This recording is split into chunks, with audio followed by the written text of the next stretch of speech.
Real એસ્ટેટને લઈને લોકોના મનમાં ઘણી બધી ધારણાઓ છે કે અત્યારે માર્કેટ બહુ ઠંડુ છે, માર્કેટમાં મંદી છે. એક જ પ્રોજેક્ટ તમને પૂરો બી કરી નાખે છે. એ પ્રોજેક્ટમાં જે પૈસા લાગ્યા હોય છે એ ખૂબ જ મોટા લાગ્યા હોય છે. અમદાવાદ સ્પેસિફિક વાત કરીએ તો અત્યારે સપ્લાય બહુ વધારે છે અને 50-60% એવી ઇન્વેન્ટરી છે જે વેચાતી નથી. બિકોઝ વાસ્તુ કમ્પ્લાયન્ટ ડેવલપર્સ ક્યારે થશે? તમે કેટલા વાસ્તુ કમ્પ્લાયન્ટ છો અને કેટલું માનો છો વાસ્તુમાં? અમે 100% ક્યારેય ફ્લેટ વાસ્તુ કમ્પ્લાઇન્ટ ન થઈ શકે. નોર્થ ઇસ્ટમાં બાથરૂમ હોય તો આવું થઈ જાય એવું કોકે કહી દીધું છે, એ બધાએ માન લીધું. મુકેશ અંબાણી ઘરનું વાસ્તુ જોયું જ કહીએ. ગુજરાતનું રિયલ એસ્ટેટ માર્કેટ હજી પણ બૂમિંગ છે. Now real estate is about concept, innovation and creativity. સારા ભાવમાં સારી વસ્તુ બધાને લેવી છે. હમણાં કોઈને રિયલ એસ્ટેટમાં ઇન્વેસ્ટ કરવું છે, બીટ કમર્શિયલ ઓર રેસિડેન્શિયલ, તો અમદાવાદના કયા એરિયામાં ઇન્વેસ્ટ કરવું જોઈએ? C real estate it easy to entry, difficult to exit. પૈસા છે જયભાઈ, દરવાજો બધા જ ખોલશે. આવો જયભાઈ, બેસો, માલ લઈ લો. જયભાઈ કે દરવાજો ખોલો, બહાર નીકળવું છે. રેસિડેન્શિયલ બિલ્ડિંગ અગર લક્ઝરિયસ પ્રોજેક્ટ બનતો હોય કે કમર્શિયલ બિલ્ડિંગ બનતું હોય, એમાં બિલ્ડર ઇન ટોટલ કેટલા % માર્જિન કમાઈને નીકળે? એક કોન્સેપ્ટ થયો તો આપણો કોલ્ડ પ્લે. તો કોલ્ડ પ્લેનું અમદાવાદનું સિંગલ ડેનું ટર્નઓવર હતું 2500 કરોડ રૂપિયા. લોકો આવે છે તો hotel, restaurant, transportation, so money is churning. હું એવું નથી માનતો કે આ ઘટ્સ છે, પણ અમદાવાદના રિયલ એસ્ટેટ માર્કેટ વિશે શું વિચાર છે? શું ચાલે છે અને શું નથી ચાલતું? કસ્ટમર હવે જાગૃત થયા છે, જે બહુ જ સારી વાત છે. એના કારણે ચોખ્ખું કામ થવા મળ્યું. વોટ યુ મીન બાય ચોખ્ખું કામ? ચોખ્ખું કામ એટલે મને લાગે છે કે અહીંયા મુંબઈ જેવી પરિસ્થિતિ આવશે કે જે આ 6-7 હજાર વાળો બેલ્ટ છે એને ક્યારેક 20-25 હજારનો ભાવ મળે. આમાં હું થોડોક ડિસએગ્રી છું કે બોમ્બેની અંદર ઓકે. સો નમસ્કાર દોસ્તો, સ્વાગત છે આજના ખૂબ જ ખાસ એપિસોડમાં. મિત્રો, ઘણા સમયથી આપણે રિયલ એસ્ટેટની વાત નથી કરી. ઘણા સમયથી આપણને એવું સાંભળવા મળે છે કે રિયલ એસ્ટેટમાં મંદી છે, ગુજરાતમાં સપ્લાય વધી ગઈ છે, ડિમાન્ડ ઓછી છે, પૈસાનું સર્ક્યુલેશન નથી, પ્રોજેક્ટ્સ વેચાતા નથી, એવા લાખો ફ્લેટ્સ પડ્યા છે કે જેના ટ્રાન્ઝેક્શન્સ નથી થતા, અટકી ગયા છે. તો શું ખરેખર ગુજરાતી રિયલ એસ્ટેટ માર્કેટમાં મંદી છે? કારણ કે એક બાજુ જોવો તો કમર્શિયલ પ્રોજેક્ટ્સ અને high and real estate projects તો વેચાય છે, તો શું અફોર્ડેબલમાં જ મંદી છે?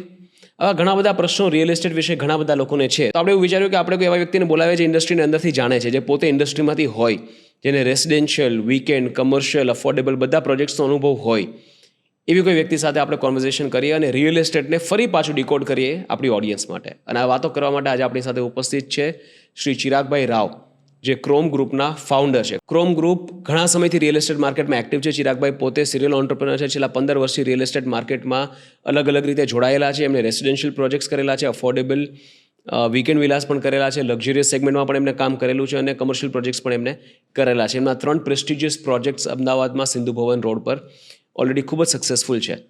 તેમની સાથે આજે આપણે અમદાવાદ અને ગુજરાતના રિયલ એસ્ટેટને ડીકોડ કરીને ઘણું બધું જાણીશું. તો ચલો શરૂ કરીએ. ચિરાગભાઈ, welcome to the Jaythaleshwar show.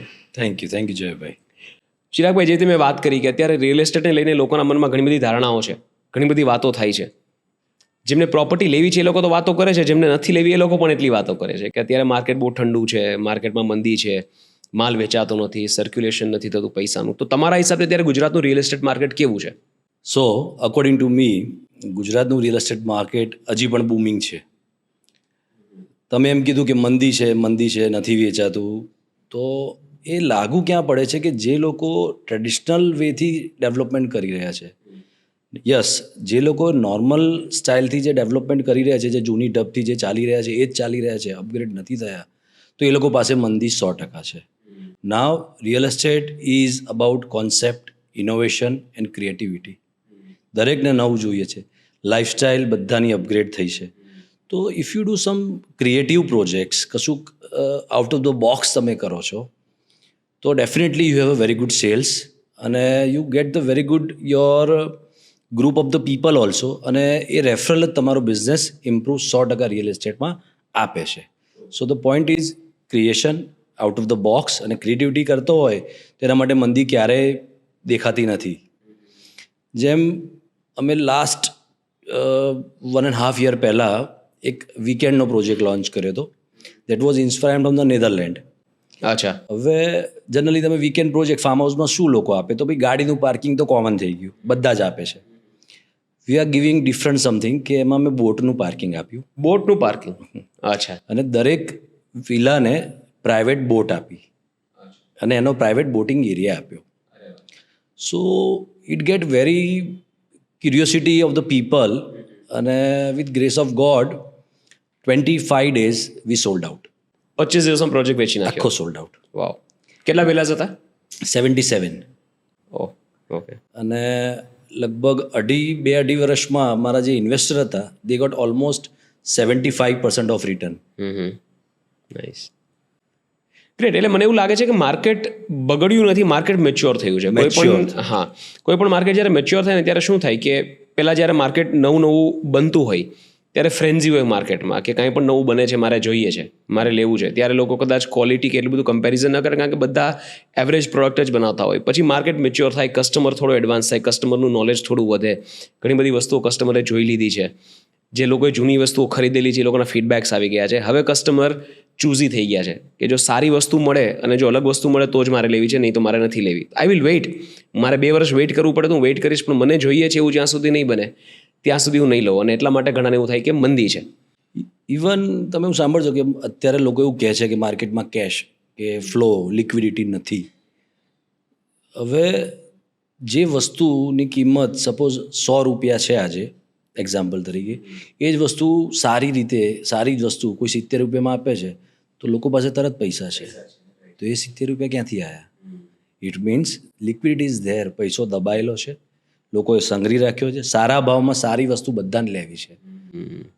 આવું 2 વર્ષ પહેલાં, આઈ થિંક 3-4 વર્ષ પહેલાં ઓટોમોબાઈલ માર્કેટમાં થયેલું.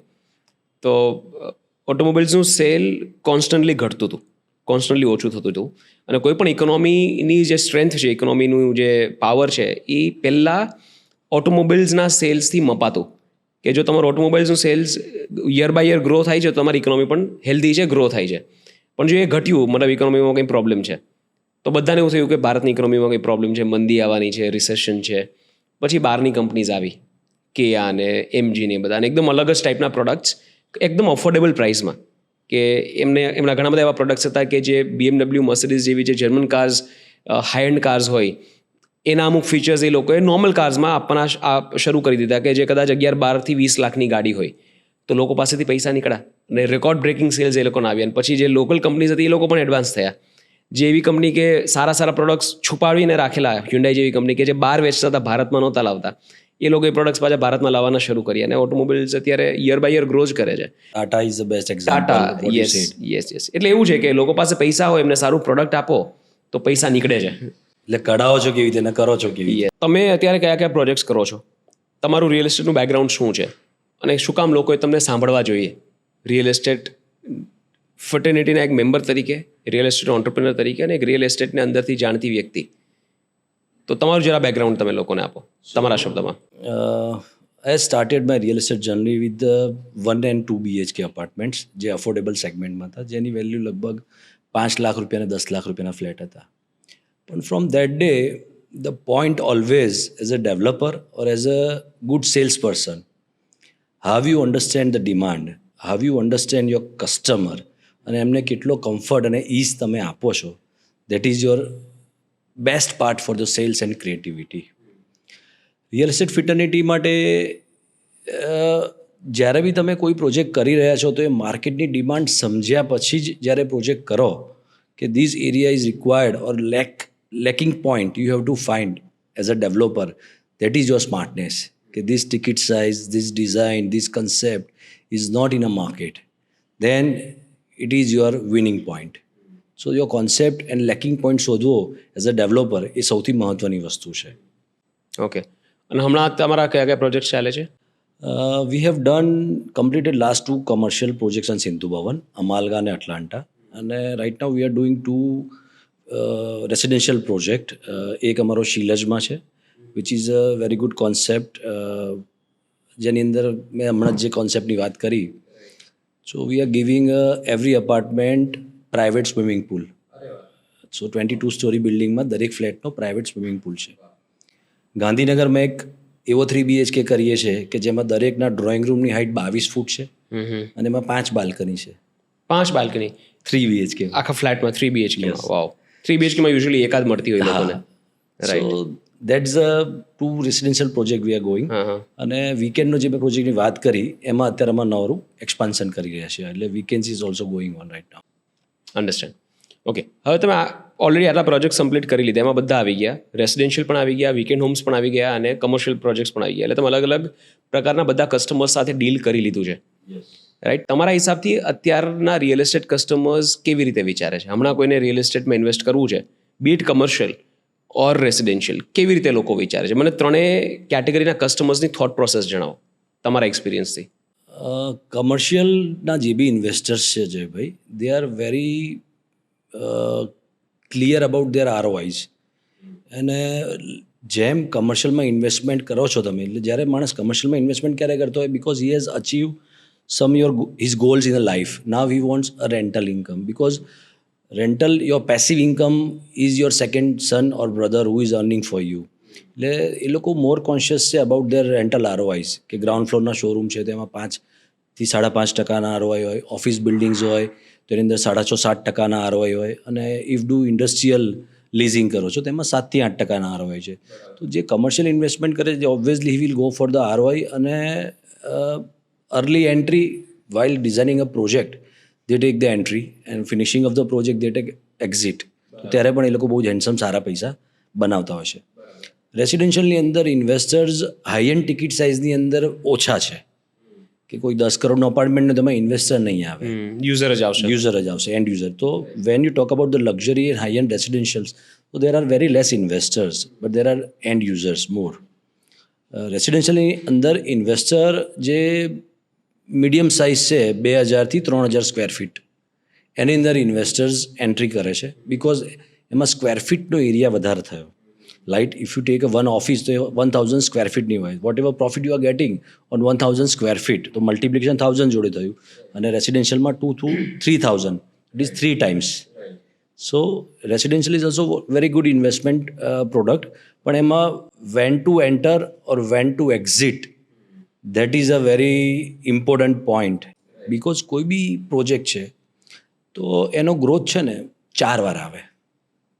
While the developer launch the project, ખાલી કન્સેપ્ટ છે, પેપર જ છે, જગ્યા પર કશું જ નથી, એ ટાઈમે જ એને એન્ટ્રી લીધી. સેકન્ડ, જ્યારે એનો રાઇઝ આવે છે, કે જ્યારે પ્રોડક્ટ માટે એને બોર્ડ લગાવી દીધા, એની સ્ટાર્ટેડ ઇઝ બેઝમેન્ટ, ત્યારે એક એનો થોડોક રાઇઝ આવે કે ભાઈ કામ હવે ચાલુ થઈ ગયું. બરાબર. કેટલા ટકાનો બેનિફિટ આ સમયગાળામાં મળી શકે? એ સમયગાળામાં લગભગ એને 10% મળે. બરાબર. બેઝમેન્ટથી જ્યારે બિલ્ડિંગ ફર્સ્ટ ફ્લોર સુધી આવે છે ત્યારે એને એક રાઇઝ મળે છે. બરાબર. ફર્સ્ટ ફ્લોરથી પછી જેટલું કન્સ્ટ્રક્શન ઓલમોસ્ટ પતે ત્યાં સુધી ઓલમોસ્ટ એ કોન્સ્ટન્ટ રહેશે પીરિયડ. બરાબર. Then people wait how the groom or bride is get ready, final delivery, એનું ફિનિશિંગ કેવું હશે, ત્યારે એક એનો રાઇઝ મળે. અને લાસ્ટ રાઇઝ મળે છે ઓન કોમ્યુનિટી, કે તમારી સોસાયટી કમર્શિયલ કે residential, what kind of neighbourhood, what kind of community you get in your project, એ પછી એનું રાઇઝ મળે છે. અમદાવાદમાં તમે ઘણા પ્રોજેક્ટ જુઓ, બહુ જ ભાવ છે, આંબલી પર, સિંધુ ભવન પર. ઇવન સિંધુ ભવન પર અમે જે એન્ટિલિયા કર્યું, we did booking at the 6000 rupees. અત્યારે એમાં 9,500 10,000 રૂપિયામાં બી કોઈને ફ્લેટ લેવો છે, પણ કોઈ વેચવાલ નથી. સો કમ્યુનિટી બિલ્ડ થઈ ગઈ, they are enjoying every events, every festivals. So people are well connected. So how you build your community, that is also point to take the last benefit, કે એનો આખો જે ગ્રોથ તમે જુઓ તો ઓલમોસ્ટ 45 to 50% અરાઉન્ડ 2 થી 3 વર્ષની અંદર એપ્રિશિએશન પરફેક્ટ અમે એન્ટ્રી લીધી હોય તો મળે. ઓકે. તો કમર્શિયલ રિયલ એસ્ટેટમાં મારે ઇન્વેસ્ટ કરીને પૈસા બનાવવા છે, અને હું એને એઝ અ બિઝનેસ જોઉં છું, મારે ઓફિસ નથી કરવી, મારે પૈસા ઇન્વેસ્ટ કરીને નીકળી જવું છે at a certain point of time, તો કેવી રીતે અને ક્યારે એન્ટર થવું જોઈએ અને ક્યારે નીકળી જવું જોઈએ તમારા હિસાબથી? સો એની માટે એક સવાલ એવો પૂછીશ કે તમે કમર્શિયલ બિલ્ડિંગનો કોઈ બી પ્લાન જોયો, તો એક ટિપિકલ પ્લાન હોય છે દરેક કોમર્શિયલ બિલ્ડિંગમાં, કે એક પેસેજ હોય, એક ઓફિસ આ બાજુ હોય ને એક ઓફિસ આ બાજુ હોય, સામે ઓફિસ હોય, એક રોડ ફેસિંગ હશે અને એક પાછળના ભાગમાં હશે. તમે કઈ લેશો? Road facing. બારીમાં 1 મિનિટ નહીં ઊભા રહો તો પણ એવું જ છે, અત્યારે હું બારી પર બિલકુલ નથી રહેતો, પણ અમે રોડ ફેસિંગ જેટલા માટે લીધી છે. Road facing. So you have two select your project, કે એની ડિઝાઇન કેવી રીતે છે. અમે જે બી 2 કમર્શિયલ કર્યા તો આ પોઈન્ટને બહુ ધ્યાનમાં રાખ્યો. અમારા બંને પ્રોજેક્ટમાં એક પણ ઓફિસ પાછળ નથી, બધી જ રોડ ફેસિંગ છે. સો ઇન્વેન્ટરી કેટલી છે, ઇન્વેસ્ટમેન્ટ માટે વોટ યુ હેવ ટુ જે 3 મંત્ર છે, rather you go for commercial or residential whatever, જે હું દરેકને શીખવાડતો હોઉં છું. લોકેશન, પ્લાનિંગ અને ઇન્વેન્ટરી. ડિસાઇડિંગ યોર પ્રોજેક્ટ કે જ્યાં તમારે પૈસા મૂકવા છે કે રહેવા જવું છે, એનું લોકેશન કેવું છે. લોકેશન જ્યારે કમર્શિયલ માટે છે તો how is it connected, metro, airport, bus stand, BRTS કેટલું નજીક છે. For commercial you have to check it. Planning તો લિફ્ટના રેશિયો કેટલા છે. વી ટેક ધ પ્રાઉડ કે 2016માં વી હેવ ડન અમાલગા, જેમાં પહેલી વાર અમે લિફ્ટનો રેશિયો કર્યો હતો કે દર 7 ઓફિસ વચ્ચે એક લિફ્ટ અમે આપી. Your waiting period is less. હવે ટ્રેન્ડ થઈ ગયો છે, બધા જ એને માર્કેટ કરી રહ્યા છે. એટલે એક ફ્લોર પર અગર 21 ઓફિસ છે તો 3 લિફ્ટ હોય. ના સર, એક ફ્લોર પર 21 ઓફિસ છે તો ભાઈ તમારે ટોટલ ફ્લોર કાઉન્ટ કરવાના. બરાબર. If there is a 3 floor તો 42 ઓફિસ થઈ. બરાબર. તો એમાં મેં 4 મૂકી તો ઓલમોસ્ટ 11 ઓફિસ વચ્ચે એક લિફ્ટ થઈ. તો that's way V have two તો તમારે 5 મૂકવાની એવી રીતે. 5 અન્ડરસ્ટુડ. બરાબર. સો એના લીધે એ ટ્રાફિકનું કનેક્શન્સ ઓછું થાય છે, વેઇટિંગ પીરિયડ. બરાબર. પાર્કિંગ, ફ્રન્ટેજ, વિઝિટર્સ ઓપ્શન્સ કેટલા છે. સો આ બધા પોઈન્ટ્સથી તમારે કરવું જોઈએ investment. You have two put some money in a combined project કે જેમાં કમર્શિયલ અને રિટેલ બંને હોય. અમુક એકલા જે ઓફિસવાળા બિલ્ડિંગ હોય છે એ પણ બહુ જ સારા, કારણ કે એની અંદર તમને લીઝિંગ અને લીઝ કર્યા પછી જ્યારે તમે એક્ઝિટ લો છો તો you get the highest return. તમે કોઈ એક ઓફિસ લીધી, સે ફોર એક્ઝામ્પલ 6,000 રૂપિયામાં, એનો હાઇપ થઈ ગયો 8,000 કે 9,000, પણ તમે એમાં 10-15 લાખનું ફર્નિચર કર્યું, તમે એને રેન્ટલ કરી અને 7% ROI વેચો છો, તમને 10,500 રૂપિયાનો ભાવ મળે છે. So you get the maximum output. So entry right ટાઈમે લીધી, પ્રોજેક્ટ પ્રોપર સિલેક્ટ કર્યો, લેઆઉટ પ્રોપર સમજ્યા છો, અને તો તમે પૈસા કમાવો. પણ પછી કબૂતરખાના જેવું બિલ્ડિંગ હોય એને લઈ લીધી, હું તો ના કમાયો, તો ભાઈ તું નહીં કમાય, because you didn't apply your mind. So your hard earned money, so you have to think out for to put your money in commercial. એટલે ઇન્વેસ્ટમેન્ટ માટે જોતા હતા બધા પાસાઓ વિચારીને પછી ઇન્વેસ્ટ કરવું જોઈએ. બરાબર. આજે તમે રેન્ટલ પર્સન્ટેજ તમે કહો છો કે ગ્રાઉન્ડ ફ્લોર છે તો 5%, ઓફિસ ઉપર છે તો 6%, વેલ ફર્નિશ્ડ ઓફિસ છે તો 7%. આ પર્સન્ટેજ જે રિટર્ન મળે છે ક્યાં સુધી રહેશે અમદાવાદમાં? કારણ કે કોઈ પણ તમે મોટા સિટી જુઓ, for example city like Mumbai or Hyderabad or Delhi, એમાં પણ આજથી 10, 15, 20 વર્ષ પહેલાં આ ટાઈપના પર્સન્ટેજના રિટર્ન્સ મળતા હતા, જે હવે ઘટીને 2%, 3% એવું થઈ ગયું છે. તો ક્યાં સુધી આ રિટર્ન ઇન્ટેક્ટ રહેશે? આમાં હું થોડોક ડિસએગ્રી છું કે બોમ્બેની અંદર રિટેલ જે છે ગ્રાઉન્ડ ફ્લોર્સ, તો હું ત્યાં આગળ એક પબમાં ગયો હતો, તો there was a ground floor pub. I આઝ the rent, તો ત્યાં એનું ભાડું સ્ક્વેર ફીટનું 350 રૂપિયા હતું. જે અહીંયા 100 રૂપિયા ચાલે છે. જે અહીંયા 100 રૂપિયા ચાલે, 350, because they have a business. પબની અંદર they got the every kind of businesses, જે અમુક રિસ્ટ્રિક્ટેડ છે આપણા ગુજરાતની અંદર, પણ ત્યાં એ લોકોને બધા જ બિઝનેસ ચર્ન થાય છે, તો ત્યાં એ લોકોના રેન્ટલ્સ બહુ જ સારા છે. બેંગ્લોરમાં અત્યારે તમે જો સૌથી વધારે બેંગ્લોરની અંદર પછી એક બ્રિગેડ કરીને ચેન છે, those who are doing for the studio apartments. હવે જે કોન્સેપ્ટ છે પીજી અને હોસ્ટેલ્સ, બિકોઝ જેમ લાઈફસ્ટાઈલ ઇમ્પ્રૂવ થઈ, લોકો વધારે મૂવ થવા પડ્યા ટાયર 1 સિટીની અંદર, તો આ બધા કોન્સેપ્ટમાં જે રેન્ટલ યીલ્ડ મળી રહ્યા છે દેટ ઇઝ અમેઝિંગ. એટલે જેમ લાઈફસ્ટાઈલ અપગ્રેડ થાય છે, ટિયર 1 સિટી, ટિયર 2 સિટીની અંદર જે ઇન્ફ્રાસ્ટ્રક્ચર ડેવલપમેન્ટ થાય છે, બીજું જે બહારની પબ્લિક કે ઇવેન્ટ્સના એ લોકોને બેનિફિટ મળી રહ્યા છે, તો આ બધી જ વસ્તુથી જે ઇન્ફ્રાસ્ટ્રક્ચર ડેવલપમેન્ટ થાય છે ને જે નીડ ઊભી થાય છે રિયલ એસ્ટેટની, એમાં હું એવું નથી માનતો કે આ ઘટશે, આ ડે બાય ડે વધશે. એટલે આ yield જે પર્સન્ટેજ કહો છો એ કદાચ વધશે, 7 અને 8 થવાની શક્યતા ખરી 5 ના બદલે. યસ, ઓફિસીસમાં. But all depends on the product, design and planning. Conventional planning છે તો એ ઘટશે 100%, પણ હવે જાગૃતતા લગભગ 100માંથી 60% ઉપર તો કે 65% ઉપર આવી ગઈ છે, કે અત્યારના જે યંગ ડેવલપર્સ છે એ બધા જ ક્રિએટિવિટીથી કામ કરવા માગે છે, બધા જ સારું કામ કરી રહ્યા છે, અને they are coming with the new concepts. So એમાં યીલ્ડ સારા છે અને ગ્રેજ્યુઅલી વધી રહ્યા છે. બરાબર. ઓકે. અમદાવાદ સ્પેસિફિક વાત કરીએ તો હમણાં મેં એક રિપોર્ટ વાંચેલો ન્યૂઝમાં, અને ઘણા બધા ન્યૂઝ આઉટલેટ્સે પબ્લિશ પણ કરેલો, કે અત્યારે સપ્લાય બહુ વધારે છે, ઇન્વેન્ટરી ખૂબ જ વધારે છે, અને 50-60% એવી ઇન્વેન્ટરી છે જે વેચાતી નથી because of less circulation of money, liquidity અત્યારે ઓછી થઈ ગઈ છે, રાઈટ? તો અમદાવાદના રિયલ એસ્ટેટ માર્કેટ વિશે શું વિચાર છે? શું ચાલે છે અને શું નથી ચાલતું? અમદાવાદને હું ગુજરાતનું, આમ આપણું કેપિટલ ગાંધીનગર છે, પણ હું ફાઇનાન્શિયલ કેપિટલ કહીશ, આપણું કમર્શિયલ હબ છે. હાઈએસ્ટ માઇગ્રેશન આપણું અમદાવાદમાં છે. આજે સુરતમાં કોઈ વ્યક્તિ રહે છે, એના બાળકોને ભણવું છે, આવે છે અમદાવાદ. રાજકોટવાળા આવે છે અમદાવાદ. ઝાયડસમાં લોકો અબ્રોડથી ઓપરેશન કરાવવા આવે છે. રાજસ્થાનવાળા બી ઓપરેશન કરાવવા ઝાયડસ કે બીજી સારી અમુક હોસ્પિટલમાં આવે છે, અમદાવાદ આવે છે. સો અમદાવાદની અંદર ડે બાય ડે પોપ્યુલેશનનું માઇગ્રેશન થઈ રહ્યું છે. એટલે સર્ટન ઈસ્ટ પાર્ટ એરિયામાં જે ઓવર સપ્લાય છે, ત્યાં આગળ તમે જે કીધું એમાં હું એગ્રી થઈશ, પણ વેસ્ટ અમદાવાદની અંદર એવું નથી દેખાઈ રહ્યું. Because the migration is very good. Shela, south Bopal, વાપા, આ બધા જે નવા એરિયા ડેવલપ થઈ રહ્યા છે, ત્યાં આગળ થોડું સ્લો છે, કે એટલું ફાસ્ટ સેલ નથી, પણ એવી બ્રેક પણ નથી. બિકોઝ ઇટ્સ ડિપેન્ડ્સ કે તમારું બજેટ શું છે અને તમે કેટલા દૂર જવા માંગો છો. આજે તમને 5,000 ફૂટનો ફ્લેટ 2 કરોડમાં જોઈતો હોય તો તમારે શેલા જ જવું પડે. સિંધુ ભવન કે આંબલી, it is not possible.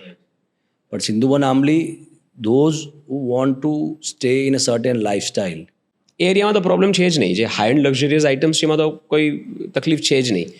In fact 2022માં જરા રિસેશનનો સમય હતો, 2023માં પછી પાછી તેજી આવી, જ્યારે ગ્લોબલ રિસેશન થોડું હતું, યુક્રેન અને રશિયા વચ્ચે જ્યારે વોર સ્ટાર્ટ થયું ત્યારે એ સમયની વાત છે. એ સમયે લેમ્બોર્ગિની વોઝ બુકડ અન્ટિલ 2026.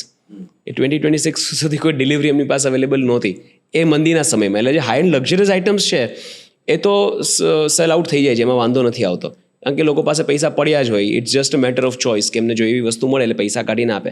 પણ જેવી રીતે તમે કહ્યું કે અફોર્ડેબલમાં લોકો થોડા ચૂઝી રહેશે, because it's once in a life time purchase for a lot of those people, and they be very careful. અને કેટલું દૂર જવું છે, નથી જવા, બધા ડિસિઝન્સ એમાં રહેતા હોય છે. અફોર્ડેબલમાં ઓવર સપ્લાય છે. હા, એમાં જરા ઓવર સપ્લાય હોય ઓવર એવું લાગે સપ્લાય છે, છે. રાઈટ? અને એ ઓવર સપ્લાયના લીધે અફોર્ડેબલનું જે કસ્ટમર છે ને, એ 200 રૂપિયા સ્ક્વેર ફીટ, એટલે એવું સમજો કે 3 લાખ રૂપિયા થયા, મોર એન્ડ લેસ.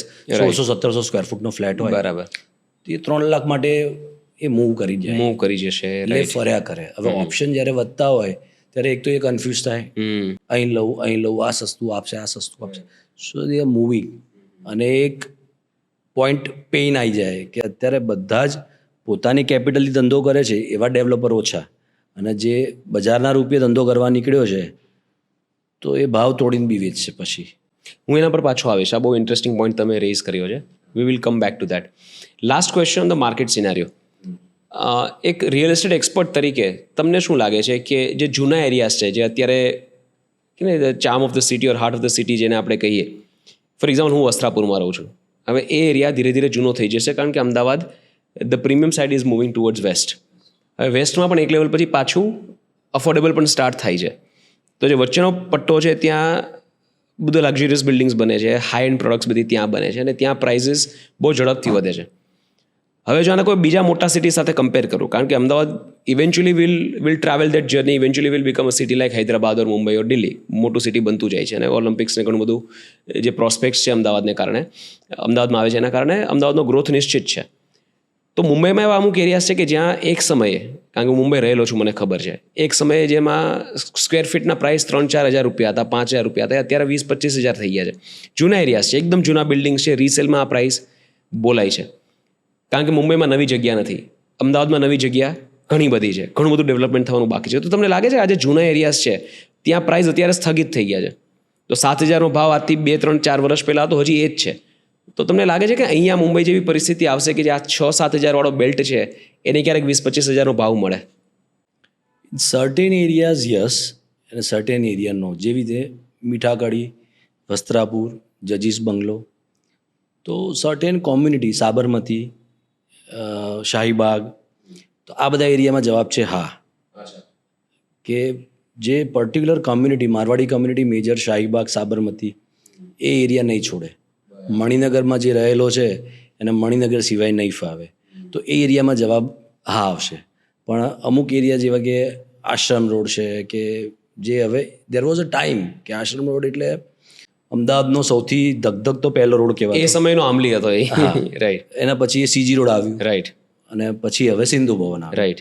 તો એ સર્ટેન એરિયામાં જે ન્યૂ રીડેવલપમેન્ટ આવી રહ્યું છે ત્યાં આગળ એપ્રિશિએશન છે.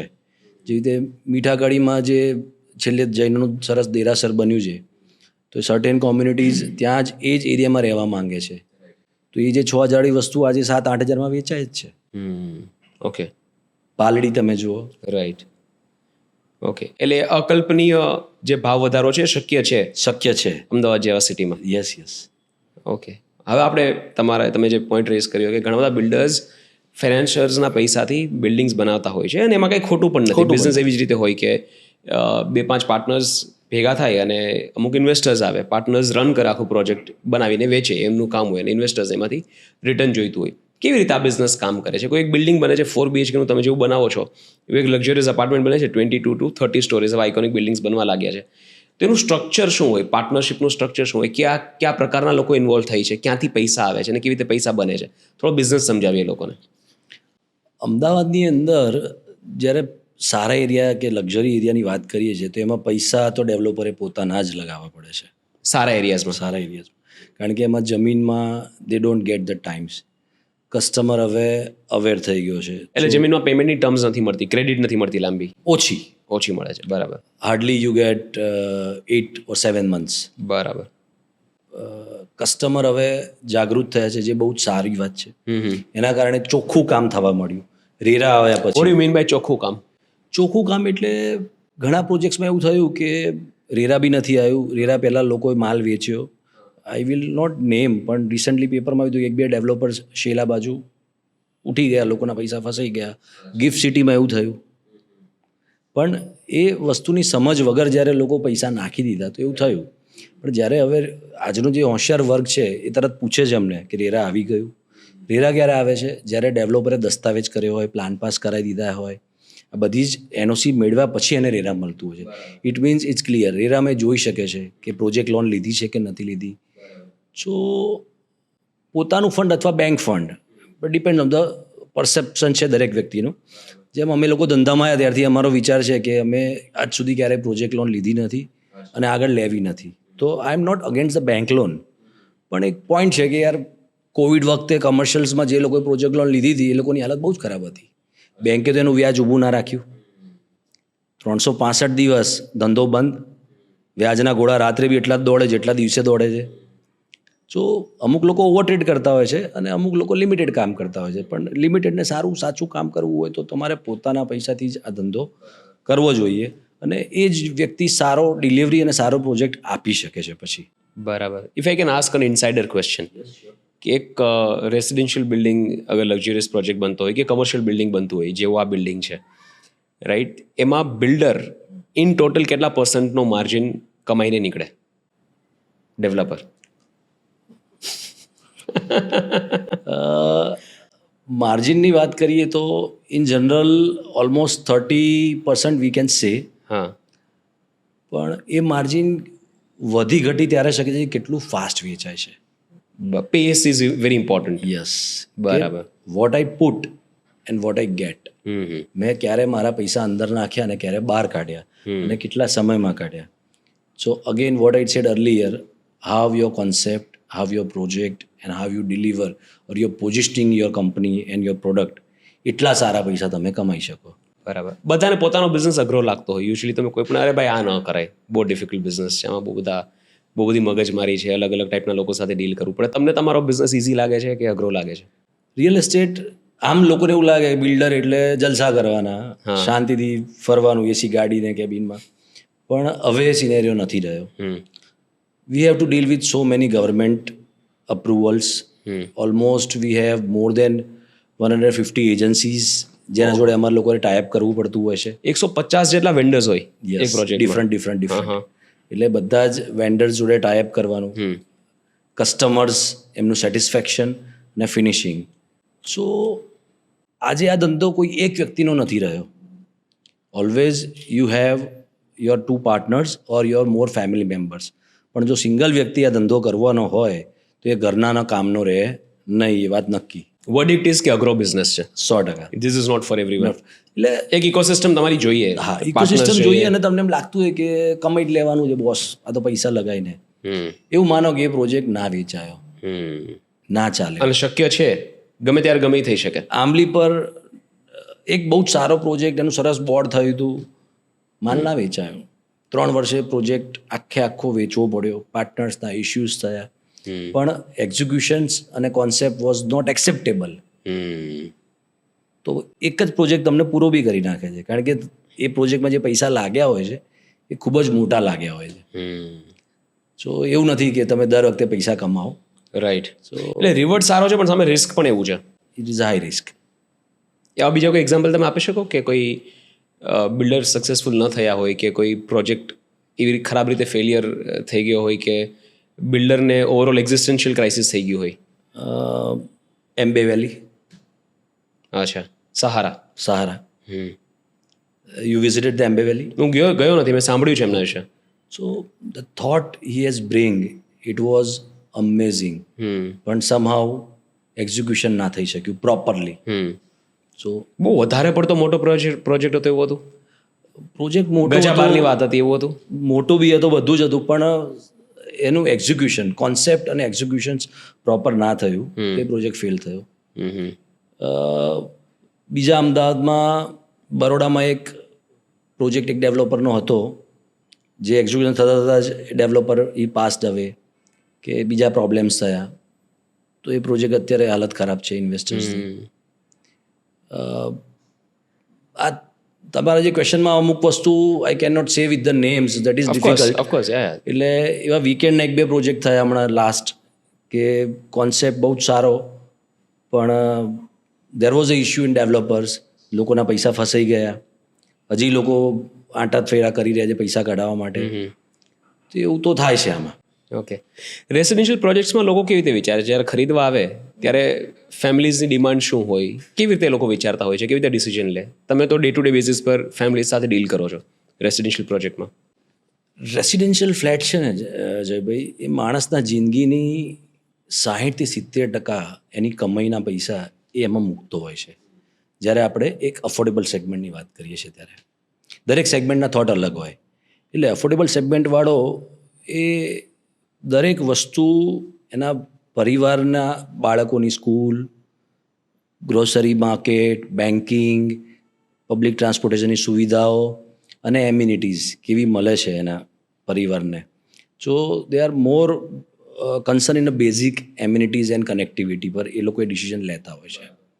જ્યારે પ્રીમિયમ અપાર્ટમેન્ટ છે તો obviously they see about the luxury, facility, more on the privacy. while we talk the luxury, then it's come with the privacy concept also. તો એ બધા કોન્સેપ્ટ કેટલા સારી રીતે ડેવલપરે આપ્યા છે એના પર ડિસિઝન્સ લેવાતા હોય છે. રાઈટ. ઓકે. તમારા પ્રોજેક્ટની વાત કરીએ, ફોરફ્રન્ટ. મેં સાંભળ્યું છે કે બહુ યુનિક પ્રોજેક્ટ છે, જે તમે એક ડિટેલ તો આપી કે હરેક ફ્લેટની અંદર તમે સ્વિમિંગ પુલ આપો છો. This is a dream for lot of people કે મારા ઘરની અંદર, મારા ફ્લેટની અંદર મારું પ્રાઇવેટ સ્વિમિંગ પુલ હોય. બીજું શું તમે કરો છો એ પ્રોજેક્ટમાં? So while designing a residential project, we take care about the planning more. We always do the brainstorming. We take the opinion of the office boy, family, friendsમાં ફિમેલ્સના, વડીલોના, અને બધાના અમે આ પ્લાનનો ફીડબેક લઈએ કે આ પ્લાન વિશે તમારું શું કહેવું છે. Forefront residency is a lifestyle apartment.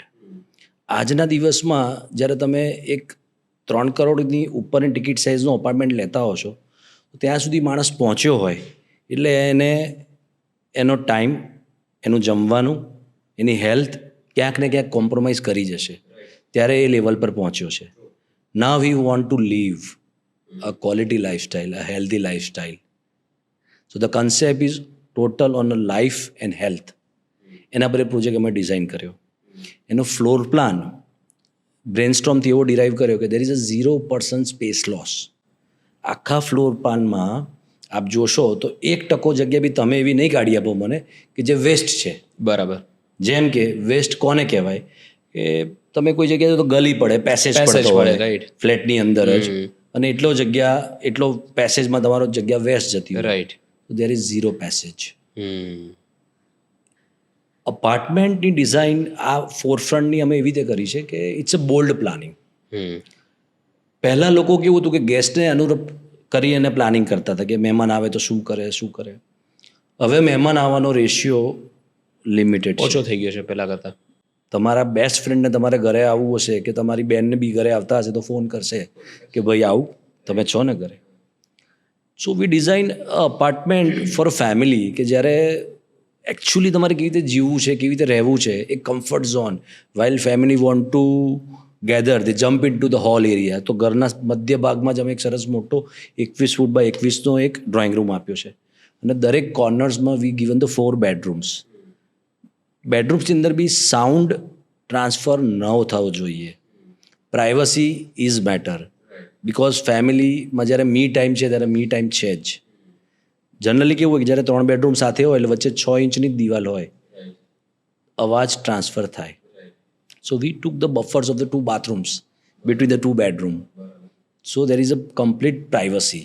As I said earlier, luxury comes with the privacy. That's we call a luxury. એટલે કે અમે લાઇફસ્ટાઇલ પ્રોડક્ટ કર્યું જેમાં બાલ્કનીમાં એક લાઇફસ્ટાઇલ વસ્તુ આપી. Swimming pool. મેં તમને સ્વિમિંગ પુલ કીધું, તમારા મગજમાં શું આવ્યું?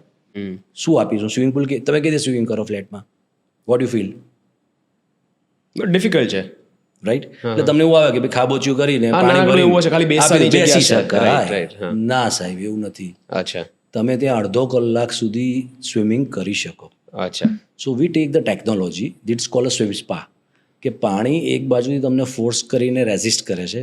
જેમ ટ્રેડમિલ પર તમે એકની એક જગ્યાએ દોડો છો, તમને એમ લાગે હું આગળ જઉં છું પણ નથી જતા. એમ સ્વિમ સ્પા એવો કોન્સેપ્ટ છે કે તમે એકની એક જગ્યાએ અડધો કલાક સ્વિમિંગ કરો છો પણ તમે આગળ નથી જઈ શકતા. બરાબર. સો it is a walkout for you. અને એક એનો અવાજ એટલો સરસ છે કે તમે બિયાસ નદી પર બેઠા તો પાણીનો ખડખડાટ કેવો સાંભળવો ગમે. એ સ્વિમ સ્પાનો અવાજ આખા ઘરમાં તમને એવો જ પાણીનો બરાબર એક ફ્લેમ તમને એવી આપે પાણીની. Right. Very interesting. Okay, great. અને ક્યારે કમ્પ્લીટ કરવાનું વિચારો છો? Almost we are in a first basement. So we are planning down the line 2 years આનું પોઝિશન કરીશું. અને again we got the grace of God very good response. Within almost 1 year we got the launch. એટલે concept derive કરી અને આ રથયાત્રા અમે launch કર્યો પ્રોજેક્ટને. લાસ્ટ રથયાત્રાએ અમારું સેમ્પલ લોન્ચ કર્યું હતું. ત્યાંથી અત્યાર સુધી almost we got 45% of booking. So it is a very good response કે 45% સેલ ઓલમોસ્ટ અમે છેલ્લા 4 થી 5 મહિનામાં અચીવ કર્યું છે. રાઈટ. ચિરાગભાઈ, 4 BHK ફ્લેટ્સ કે 5 BHK ફ્લેટ્સમાં સૌથી મોટો પ્રોબ્લેમ, કારણ કે મેં રિસન્ટલી હમણાં એક પરચેસ કર્યું, સો સૌથી મોટો પ્રોબ્લેમ જે મને દેખાય છે વાસ્તુનો. Because there are 4 rooms, there are 4 bathrooms, and then there is a powder room. તેમાં પ્રોબ્લેમ એ થાય કે નોર્થ ઇસ્ટમાં ક્યાંય ને ક્યાંય કોઈને કોઈ બાથરૂમ આવતું હોય અને ડેવલપર્સ કોઈ એક સાઈડમાં આ વસ્તુનું ધ્યાન રાખી શકે છે, બધી સાઈડમાં નથી રાખી શકતા. અને એટલા કારણે તમે જુઓ ઘણી જ બધી જગ્યાએ કે એક સાઈડ આખી વેચાયેલી ન હોય. જેમને વાસ્તુમાં ખબર પડે, જેમને એટલી ખબર પડે કે નોર્થ ઇસ્ટમાં બાથરૂમ આવતું હોય, એ ન લેવાય. તો વાસ્તુ કમ્પ્લાયન્ટ ડેવલપર્સ ક્યારે થશે? તમે કેટલા વાસ્તુ કમ્પ્લાયન્ટ છો અને કેટલું માનો છો વાસ્તુમાં? અમારા લગભગ બધા જ પ્રોજેક્ટ વાસ્તુ કમ્પ્લાયન્ટ, પણ અમે 100% ક્યારેય ફ્લેટ વાસ્તુ કમ્પ્લાયન્ટ ન થઈ શકે. સો વી મોર બિલીવ ઇન એનર્જી એન્હાન્સમેન્ટ. કેવી રીતે? એનર્જી એન્હાન્સમેન્ટ એટલે it is what colour therapy you should use, કઈ જગ્યાએ કયા કલર્સ યુઝ કરવા. ફોરફ્રન્ટની અંદર અમે એક આખી બુકલેટ બનાવી છે જેમાં અમે બહુ જ સારા વાસ્તુ કન્સલ્ટન્ટ જેમને સ્ટેચ્યુ ઓફ યુનિટીનું વાસ્તુ કર્યું, બરાબર, એમને ઓન બોર્ડ લીધા. સો હી ગીવ ધ બુકલેટ કે ઘરનો જે વ્યક્તિ જે કમાય છે ને એને કઈ ખુરશી પર બેસીને જમવું જોઈએ ત્યાં સુધીની ડિટેલ ચોપડીમાં અમે આપી છે. બરાબર. એટલે આ ટ્રેન્ડ હાઈ એન્ડની અંદર તો હવે ધીરે ધીરે આવી જ રહ્યો છે. ગુજરાતમાં વધારે છે, બોમ્બેમાં ઇટ ઇઝ ડિફિકલ્ટ કે સ્પેસની બહુ લિમિટેશન છે, એટલે અઘરું છે એ કરવું. પણ જ્યારે વાસ્તુ ડેમેજ થતું હોય તો you can always think for the energy enhancement. So both are the parallel topics. ઘણા લોકો ફેન્સુઈ માનતા હોય છે, ઘણા વાસ્તુ માનતા હોય છે, ઘણા પદ વાસ્તુ માનતા હોય છે, ઘણા એનર્જી પણ માનતા હોય છે. પણ ultimate moral of the story is positivity. North ઇસ્ટમાં બાથરૂમ હોય તો આવું થઈ જાય એવું કોકે કહી દીધું છે, એ બધાએ માન લીધું. બરાબર. મુકેશ અંબાણી ઘરનું વાસ્તુ જોયું જ કહીએ તો કેવી રીતે જોયું હોય? હા, સક્સેસ માણસ છે તો બધું જ ચાલે છે. જ્યારે નથી પ્રોબ્લેમ આવે છે કે એ લોકો વાસ્તુનું ધ્યાન તો રાખે છે કે હરેક સક્સેસફુલ માણસ વાસ્તુ અને એસ્ટ્રોલોજીમાં બિલીવ કરે છે? કરવું જ જોઈએ એવું છે, પણ દરેક કન્સલ્ટન્ટ બી તમને અલગ અલગ સલાહ આપશે. હા, એમાં તો એટલું બધું વેરિએશન આવે છે, વાત જવા દો. કે આજે એક Consultant નું consultant એક variation આવે છે. વાસ્તુવાળો કહે છે આવું, તો બીજો કે આવું, તો હવે સાચું શું? Right. Ultimate the point is what? Positivity. Your subconscious mind એને જે એક્સેપ્ટ કરે છે એ બહુ મહત્વનું છે, અને એ પોઝિટિવિટી એક સારા વાસ્તુવાળા પાસેથી જ તમને મળે. Right. Great great. Last question. મારે હમણાં રિયલ એસ્ટેટમાં ઇન્વેસ્ટ કરવું છે કે આવનારા 3 થી 4 વર્ષમાં મને એમાંથી સારું રિટર્ન મળે, તો અમદાવાદના કયા એરિયામાં કઈ વસ્તુમાં ઇન્વેસ્ટ કરવું જોઈએ એઝ એન ઇન્વેસ્ટર? કેટલું budget? Anyway between 1 CR to 5 CR. You should go with the land. Land. અચ્છા. અને કયા એરિયામાં? એની વેસ્ટ અમદાવાદ. અચ્છા. અમદાવાદ અત્યારે આપણું આખું ચારે બાજુ દોડે છે. હા હા. એટલે પશ્ચિમ અમદાવાદમાં તમે ગાંધીનગર તાલુકોથી એડજોઈન કરીએ તો સાણંદ તાલુકા સુધીનો આખો જે વિસ્તાર થયો, બરાબર. ત્યાં ગમે ત્યાં તમે ક્યાંય કરી પણ. શકો છો. પણ હાઉ લિક્વિડ ઇટ ઇઝ? વેચવા નીકળો ત્યારે કેટલી ઝડપથી વેચાઈ જાય? How you select your product, જગ્યા, લોકેશન. એના પર તમારી but is it liquid? Is it liquid? અચ્છા. See real estate it easy to entry, હા. Difficult to exit. રાઈટ. પૈસા છે જયભાઈ, દરવાજો બધા જ ખોલશે. આવો જયભાઈ, બેસો, માલ લઈ લો. રાઈટ. જયભાઈ કે દરવાજો ખોલો, બહાર નીકળવું છે. Right. While you deciding your product, ત્યારે તમારે એ બધા પેરામીટર્સ સમજવા પડે. કે ના સમજ હોતી હોય, તમે નવા છો, તો એવા સારા જે ચેનલ પાર્ટનર્સ છે, આજે અમદાવાદમાં ચેનલ પાર્ટનર્સનું ઇમ્પોર્ટન્સ એટલું બધું છે. અને હું તો પહેલેથી જ કહું છું કે એક એવો દિવસ બી આવશે કે ડેવલપર ગાડી મોકલશે ચેનલ પાર્ટનરને લેવા માટે કે તું મારા પ્રોજેક્ટ પર આય અને મારો માલ વેચ. રાઈટ. રાઈટ. બિકોઝ જ્યારે રેફરલથી કામ થાય છે ને, કે જયભાઈ બહુ જોરદાર છે એવું મને વિશાલભાઈએ કીધું, એટલા તો વખાણ કર્યા તો હું ખુશ થઈ ગયો.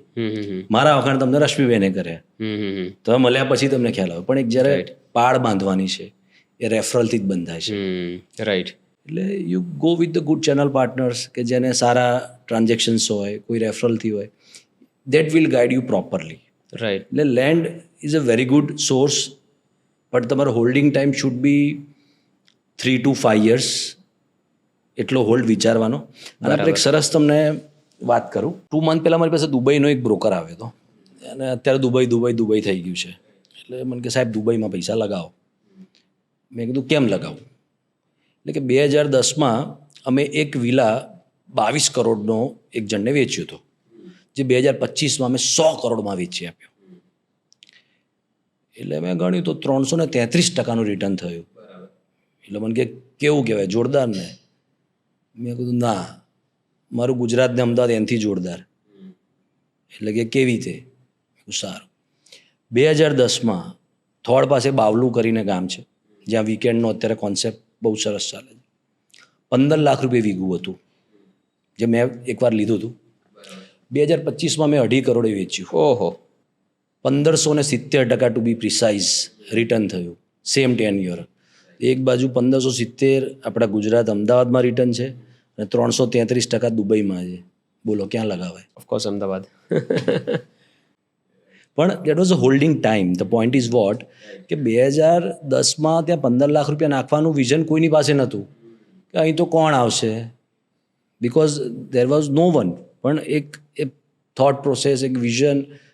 કારણ કે જે ભ્રમણને વિહાર, જે રામ ભગવાને બી ભ્રમણને વિહાર કર્યું વનવાસ દરમિયાન, ત્યાં જ બધું જ્ઞાન મેળવ્યા, તો એ રીતે રોકાણ માટે ભ્રમણને વિહાર તો કરવું જ પડે. ઓલિમ્પિક્સને કારણે, ઓલિમ્પિક્સ અને કોમનવેલ્થ ગેમ્સ જે આવે છે અમદાવાદમાં, આજે લગભગ કોમનવેલ્થ ગેમ્સનું અનાઉન્સમેન્ટ તો થઈ જશે, કદાચ while we are speaking announcement થતું જશે, રાઈટ. અને ઓલિમ્પિક્સ પણ કહેવાય છે કે આવશે જ. એવું મેં સાંભળ્યું છે કે જે સિટીમાં ઓલિમ્પિક્સ, કોમનવેલ્થ ગેમ્સ કે કોઈ લાર્જ સ્કેલ ઇન્ટરનેશનલ ઇવેન્ટ્સ જેવી રીતે એક્સપો થઈ ગયું, આવી ઇન્ટરનેશનલ ઇવેન્ટ્સ છે, એ સિટીઝને રિયલ એસ્ટેટમાં ખૂબ જ ગ્રોથ મળે ફોર અ ફ્યુ યર્સ. અને અમુક એરિયાઝ હોય જે સૌથી મોટા બેનિફિશિયરી હોય. તો કોમનવેલ્થ ગેમ્સ અને ઓલિમ્પિક્સને કારણે અમદાવાદના કયા એરિયાઝને સૌથી વધારે બેનિફિટ મળશે અને ક્યાં ભાવ સૌથી વધારે વધવાની સંભાવના?